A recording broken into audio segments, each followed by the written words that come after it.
Life is a tapestry woven with countless choices.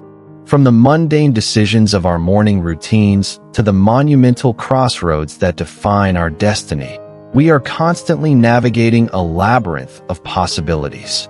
But among these myriad choices, there are 7 that stand out. Pivotal moments, turning points where the path we choose can irrevocably alter the course of our lives. These aren't just decisions. They are the very crucible in which our character is forged, our future shaped, and our inner peace tested. At such critical junctures, when the weight of uncertainty presses down, where do we find the wisdom to choose wisely? How do we ensure that our decisions lead not to regret, but to genuine well-being and spiritual tranquility? The ancient wisdom of the Noble Eightfold Path, a profound blueprint for living, offers not just answers, but a timeless compass for the soul. Beyond rules, a path to inner peace. For many, the Noble Eightfold Path might sound like a rigid set of rules, an archaic doctrine from a distant past. But it is far more than that. It is a practical, experiential guide, a holistic framework for ethical conduct, mental discipline, and profound wisdom. It's not about blind adherence, but about understanding the fundamental nature of reality and cultivating a mind that is clear, compassionate, and free from suffering. In a world that often celebrates quick fixes and external achievements, the Eightfold Path invites us to look inward, to cultivate the inner resources necessary to navigate life's complexities with grace and equanimity. It's a path that promises not just success in the conventional sense, but a deep, abiding peace that transcends external circumstances. The Noble Eightfold Path, a holistic framework. The Noble Eightfold Path is often divided into 3 essential categories: wisdom, panna, ethical conduct, sila, and mental discipline, samadhi. Each component is interconnected, supporting and strengthening the others, leading to a gradual purification of mind and heart. Wisdom, panna, right understanding, samaditha. This is the foundational wisdom, the clear comprehension of the 4 noble truths, the truth of suffering, its origin, its cessation, and the path to its cessation. It's seeing things as they truly are, free from delusion and distortion. Example, imagine a person who believes happiness comes solely from accumulating wealth. They work tirelessly, sacrificing relationships and health. Right understanding would help them see that while money can provide comfort, true, lasting happiness comes from within, from contentment and meaningful connections, not just external possessions. It's like realizing that a mirage in the desert isn't real water, no matter how much you thirst for it. Right thought, samma sankappa. This involves thoughts of renunciation, non-attachment, goodwill, loving-kindness, and non-harming, compassion. It's cultivating wholesome intentions that align with wisdom and compassion. Example, consider a situation where a colleague receives a promotion you desired. An unwholesome thought might be resentment or wishing them ill. Right thought would involve cultivating thoughts of genuine joy for their success, mudita, recognizing their hard work and wishing them continued well-being. This shift in internal dialogue transforms your emotional landscape from bitterness to peace. Ethical conduct, sila, right speech, samavaka, abstaining from false speech, slanderous speech, harsh speech, and idle chatter. Cultivating truthful, harmonious, gentle, and meaningful communication. Example, in a heated argument with a loved one, instead of resorting to yelling or personal attacks, right speech would guide you to express your feelings calmly and honestly, without blame or exaggeration. It's about choosing words that build bridges, not walls, even when emotions run high. Think of the fable of the north wind and the sun. The sun's gentle warmth was more effective at making the traveler remove his coat than the wind's harsh blasts. Right action, samakamanta, abstaining from taking life, taking what is not given, and sexual misconduct. Engaging in actions that are wholesome and beneficial to oneself and others. Example, If you find a wallet on the street, right action means returning it to its owner, even if there's no one around to see you.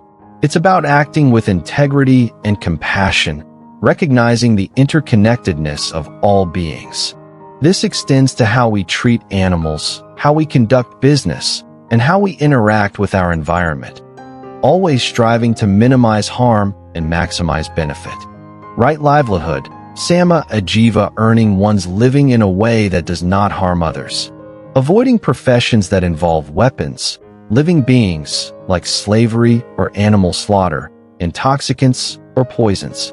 Example: a person working in an advertising firm might realize their job involves promoting products that are harmful or create unnecessary craving.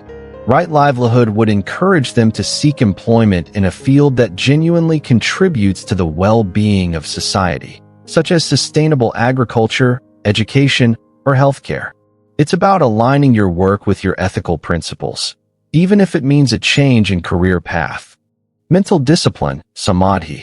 Right effort, samma vayama, the effort to prevent unwholesome states from arising, to abandon unwholesome states that have arisen, to arouse wholesome states that have not yet arisen, and to maintain wholesome states that have arisen. Example: when you catch yourself procrastinating or falling into a negative thought pattern, right effort is the conscious decision to shift your focus. It's not about forcing yourself, but gently redirecting your mind towards a more productive or positive activity. Like a gardener diligently weeding out harmful plants and nurturing beneficial ones, you actively cultivate your inner landscape. Right mindfulness, sammasati, maintaining a clear awareness of the present moment, of the body, feelings, mind, and mental phenomena, without judgment. Example: during a stressful day, instead of letting your mind race with worries about the past or future, right mindfulness involves pausing and simply noticing your breath, the sensations in your body, or the sounds around you. This practice anchors you in the present, reducing anxiety and allowing you to respond to situations with greater clarity rather than reacting impulsively.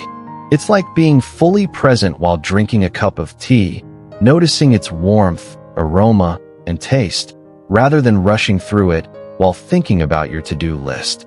Right concentration, samma samadhi, the development of one-pointedness of mind, leading to states of deep meditative absorption, jhanas, which bring profound peace and insight. Example: while meditating, when your mind wanders, right concentration is the gentle, persistent effort to bring your attention back to your breath or chosen object of focus again and again. This sustained attention, free from distraction, leads to deeper states of calm and clarity, allowing for profound insights to arise. It's like focusing a magnifying glass on a single point, allowing the light to converge and reveal what was previously unseen. The 7 pivotal choices, where the path illuminates. Now, let's explore 7 pivotal choices that often define the trajectory of our lives, and how the profound wisdom of the Noble Eightfold Path can illuminate our way, bringing not just clarity, but a deep sense of inner peace. Choice 1. The pursuit of education and career. This is often one of the first major forks in the road. Do we chase prestige and high income, or do we seek a path that aligns with our values and brings genuine fulfillment?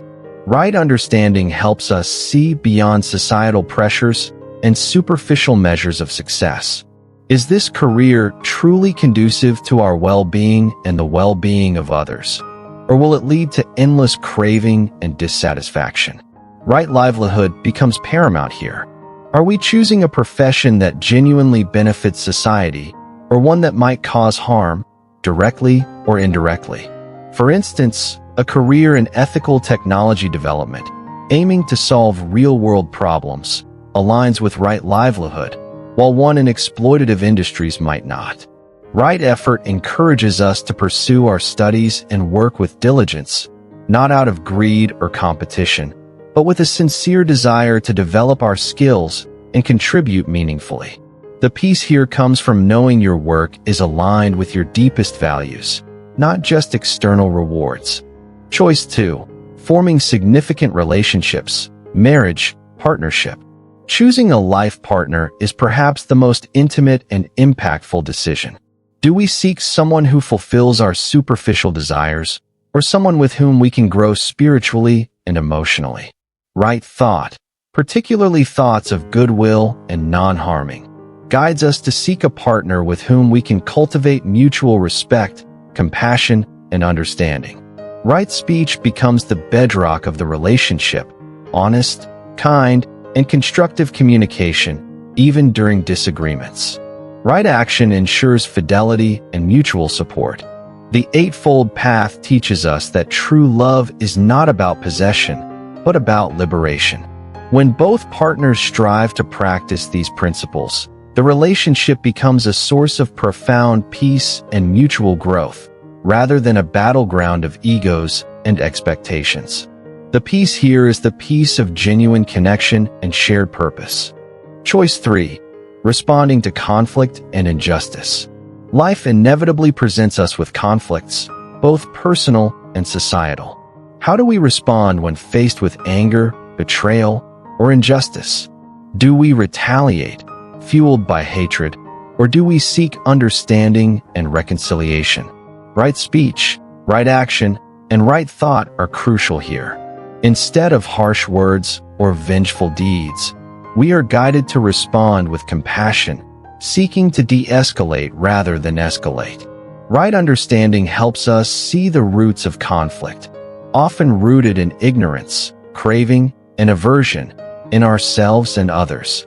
The peace here comes from breaking the cycle of negativity, from choosing wisdom and compassion over reactivity, even when it's difficult. It's the peace of knowing you've acted with integrity, regardless of the outcome. Choice 4. Navigating loss and grief. Loss is an inescapable part of the human experience. The death of a loved one, the end of a relationship, the loss of a job or health. How do we process this profound pain? Do we cling to what is gone, perpetuating our suffering, or do we embrace the truth of impermanence? Right understanding, particularly of anicca, impermanence, and dukkha, suffering, helps us accept the transient nature of all phenomena. Right mindfulness allows us to be present with our grief, feeling it fully without being overwhelmed or suppressing it. Right effort guides us to cultivate wholesome states of mind even amidst sorrow, such as compassion for ourselves and others who suffer. The peace here is not the absence of pain, but the profound acceptance of reality, allowing grief to flow through us without becoming stuck in endless sorrow. It's the peace of letting go. Choice 5. Embracing or rejecting materialism. In consumer-driven societies, we are constantly bombarded with messages that equate happiness with material acquisition. Do we succumb to endless craving, or do we find contentment in simplicity? Right understanding helps us see the futility of clinging to material possessions as a source of lasting happiness. They are impermanent and cannot fill the void of spiritual longing. Right livelihood ensures that our pursuit of resources is ethical and sustainable. Right thought encourages thoughts of renunciation, not necessarily giving up everything, but releasing our attachment to things. The peace here comes from realizing that true wealth lies not in what we accumulate, but in our inner freedom, our generosity, and our ability to find joy in the simple things. It's the peace of detachment and contentment. Choice 6. Facing illness and aging.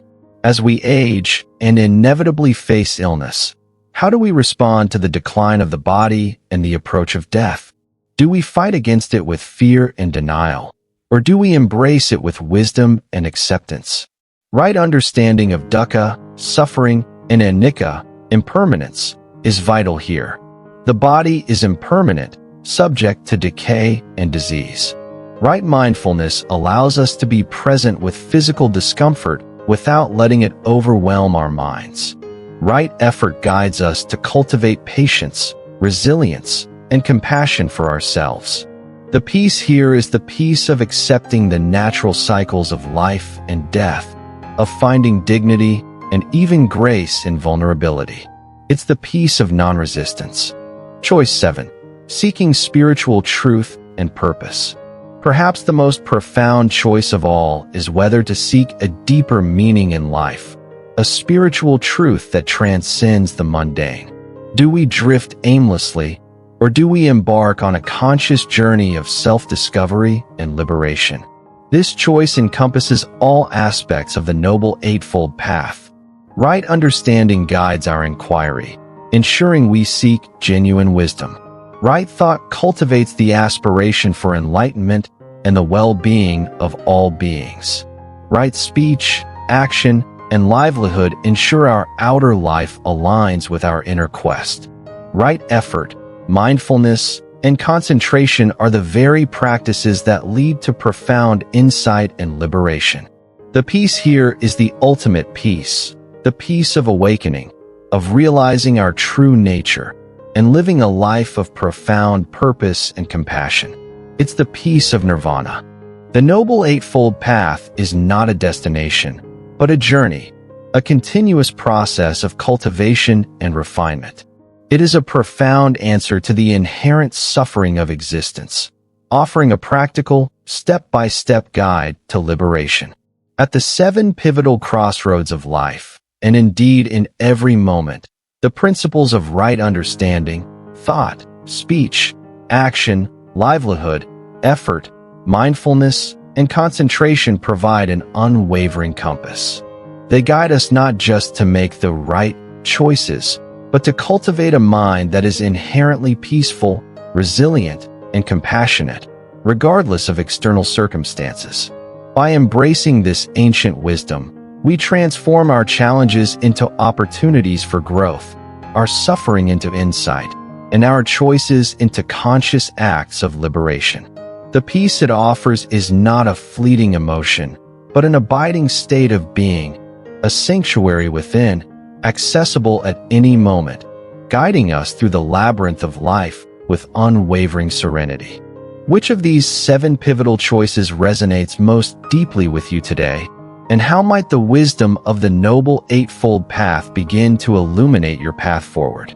If this exploration has resonated with you, please consider subscribing to the Noble Wisdom Path. Share this video with someone who might benefit from this perspective, and let us know your thoughts in the comments below. Together, let's walk the path towards inner peace and true freedom.